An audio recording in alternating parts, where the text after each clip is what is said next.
Also in the street plan of Washington, you find pentagrams.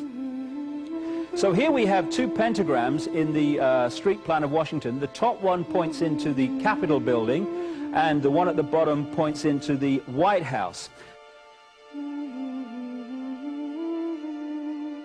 This is a political building, so we're told. In fact, it's a temple to a secret society, built by the Freemasons to a specific design, Congress, the Congress building.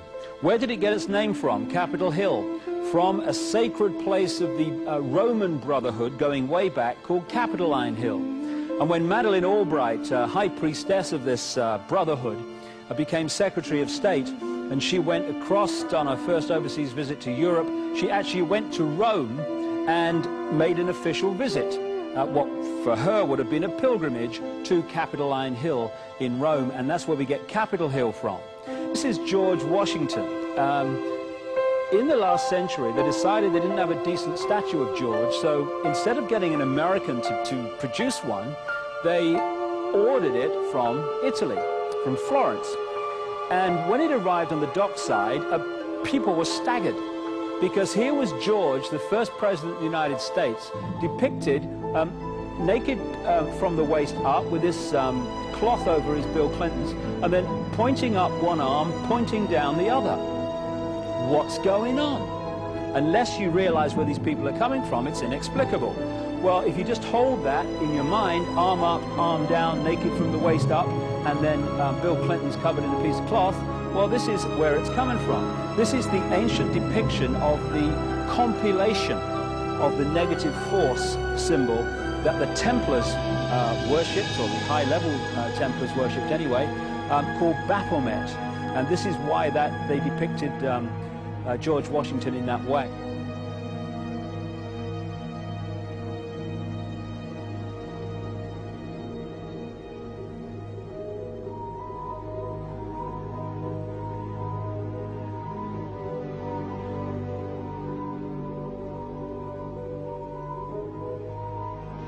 What has come to light is that it's now been, it is not so surprising for a lot of people that there are covens amongst the very educated class, architects, doctors, lawyers, priests, brokers, and the leisure class. These are people who have made pacts with the devil. That's right. It's really the best, the more accurate way of describing it would be that they have indulged themselves in the worship of the goat, of the prince, of the serpent, of Satan, of Lucifer, and they lead perfectly normal lives. They're jewel merchants. They travel. They're prominent in their own way, but they do have this indulgence. Father, here's a part of that I can never understand. That has never made sense to me, and that is, if somebody were to make a pact with the devil, then obviously the implication is if the devil is there to make a pact with them, to make a deal, to make their life, their short mortal life on earth, pleasurable, with money or women or travel, or more interesting, whatever it is they want. Yes. Then they are aware of the presence of the devil, and they are obviously aware then of the presence of God as well, and they nevertheless make a conscious, stupid, short-term, blind choice to take what they can get in this lifetime. And to embrace one, you must embrace the other. It's not like it's some wishy-washy prison. I know you do. It is a very not easy to understand, except when you talk with them, when they let their hair down and peel grapes, as we say, and when they're on their way to being cured of what or healed is the proper word. You find that there's an exhilaration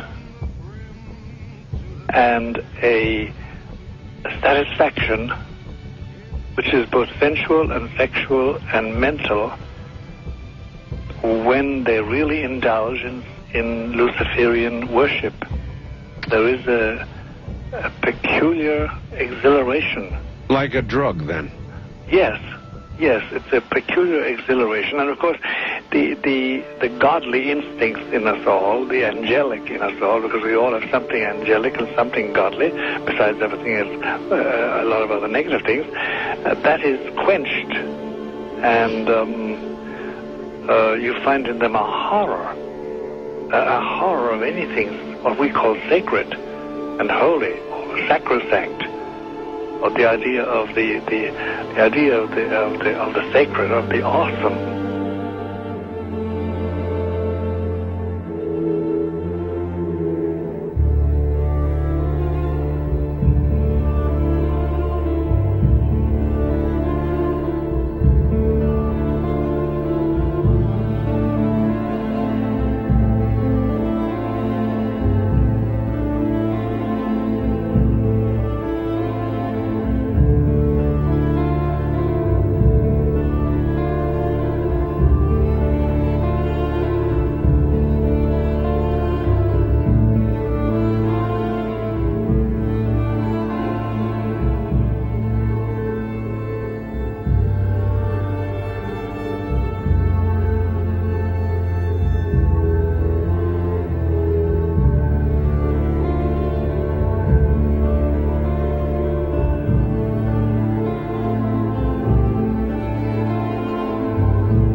How in the world did you ever get involved in praying to demon spirits?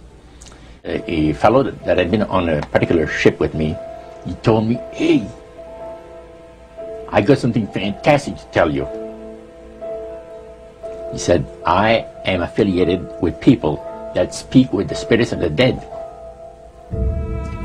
How would you like to talk to the spirit of your dead mother?"